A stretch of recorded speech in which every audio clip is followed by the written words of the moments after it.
Good afternoon, brother Pastor Elbert Parker. How are you today? I'm well. How are you, Elder Tim? I'm fine. I don't have any complaints today. Thank you. I want to begin by saying, for our viewers' benefit, Pastor Parker was a cousin of Emmett Till. Now, for those of you who don't know the story, Emmett Till was a 14-year-old Chicagoan who was visiting his family for the summer in Money, Mississippi. Did I say that right, brother Parker? Is it Money or Money? It's money, and wasn't much money in Money, Mississippi. Okay. Well, he was visiting his family in Money, Mississippi, like so many children did back then.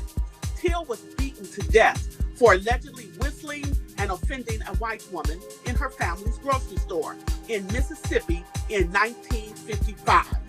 Several nights after the event, the woman's husband and his half-brother went to the family's home, took 14-year-old Timothy, who was a boy, a child, beat him and mutilated him, shot him in the head, and then sunk his body in the Tallahatchie River.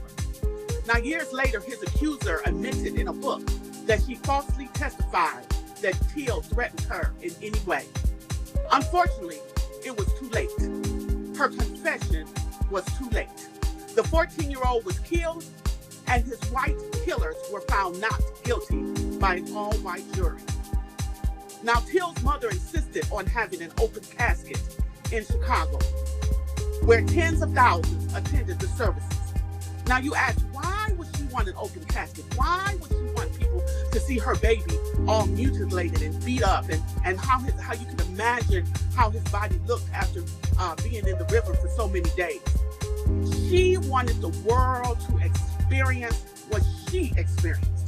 She wanted the world to see the body of her bloated, mutilated son. She wanted the world to see this is what hatred looks like.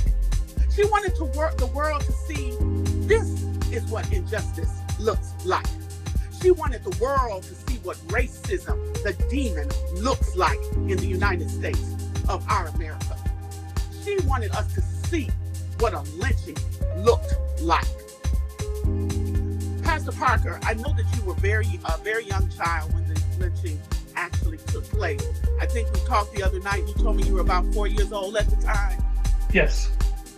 But after hearing the story told year after year, barbecue after barbecue, family gatherings, after you heard the story told so many times by family members, how did you personally feel when you were old enough to really have an understanding of what happened on that night?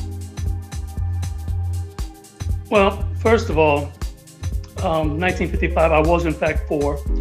That was August of 1955. In December of 1955, my father packed us up and moved us to Illinois and then Michigan.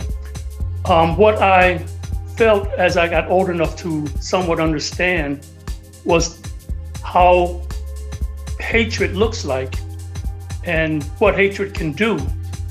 And as I got even older, I began to realize that America taught us how to hate.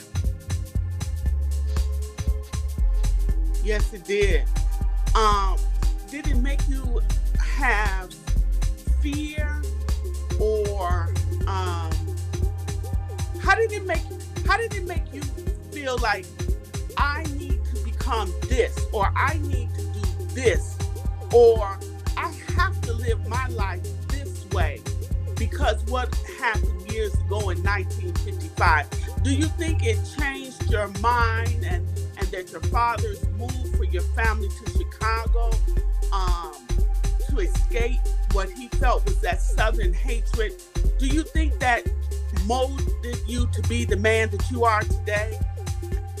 I think it had a lot to do with it, as well as our family unit, which we were taught about unity. We were taught about loving. We were brought up in the church.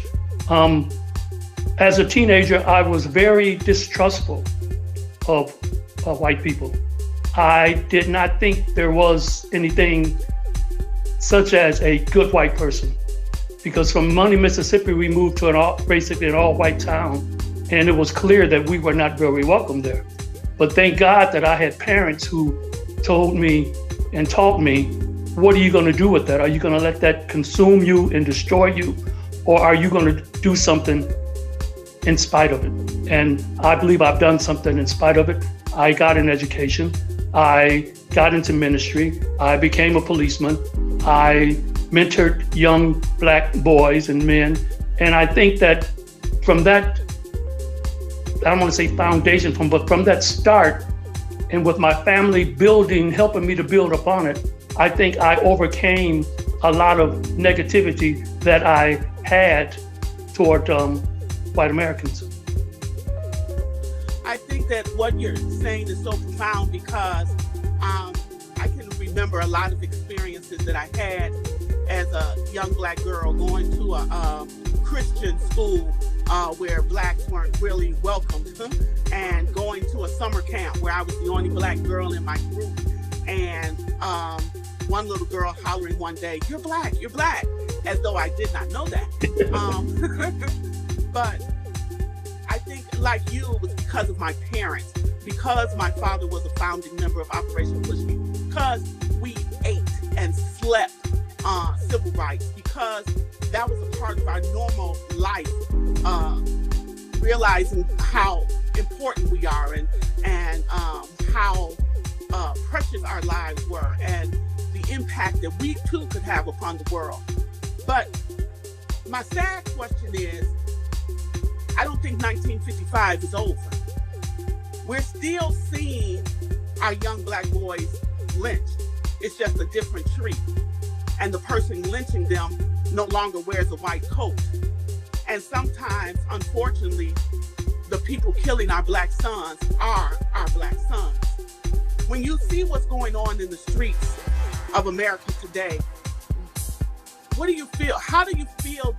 What do you feel about how did we get to 1955 and we're still here in 2022? What do you think happened?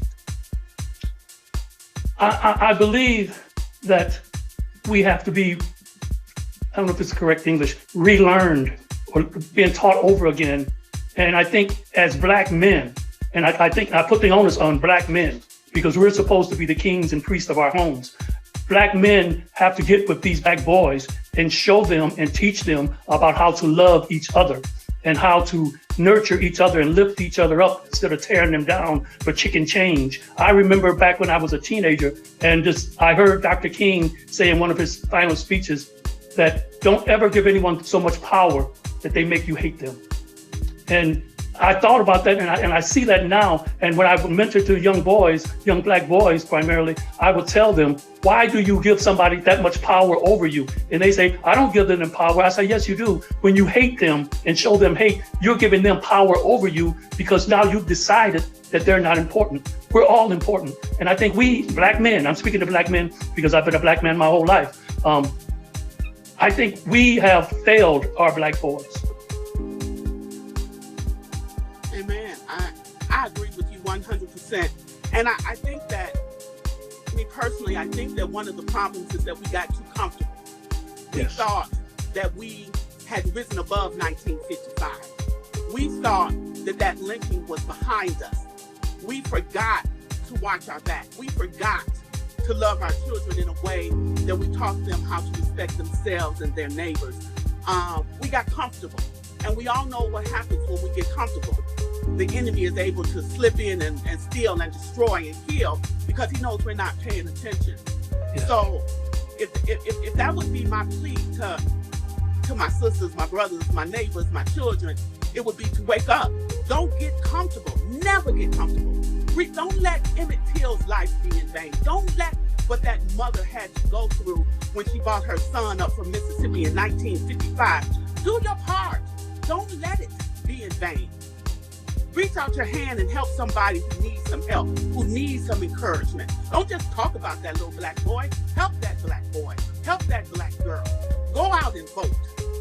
I want to thank you so much. As you heard from today, you can understand why he's a preacher. You heard it in his voice and the tone and authority in which he spoke today.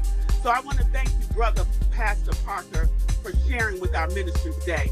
May God bless you real good. Thank you for giving me this time. God bless you.